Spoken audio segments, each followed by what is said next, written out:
உங்கள் தந்திவன் தொலைக்காட்சியில் தெனாலிராமன் தினமும் மாலை 6 மணிக்கு காண தவறாதீர்கள்.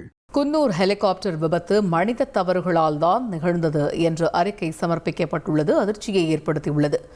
குன்னூரில் கடந்த 2021ஆம் ஆண்டு முப்படைகளின் தலைமை தளபதி பிபின் ராவத் உள்ளிட்டோர் பயணித்த ஹெலிகாப்டர் நொறுங்கி விபத்திற்குள்ளானது. மனித தவறுகளால் தான் விபத்து நிகழ்ந்தது என நாடாளுமன்றத்தில் தாக்கல் செய்யப்பட்ட பாதுகாப்புத்துறைக்கான நாடாளுமன்ற நிலைக்குழுவின் அறிக்கையில் தெரிவிக்கப்பட்டுள்ளது. இந்திய விமானப்படை ஜனவரி 2022இல் வெளியிட்ட அறிக்கையில் மோசமான வானிலையில் விமானியின் இடம் சார்ந்த திசை திருப்பல் காரணமாக விபத்து ஏற்பட்டது என தெரிவிக்கப்பட்டிருந்தது. இயந்திர கோளாறு அல்லது நாசவேலை ஆகியவை விபத்திற்கான சாத்தியமான காரணங்களாக இருக்கலாம் என்ற கூற்றுகளை விமானப்படை நிராகரித்திருந்தது.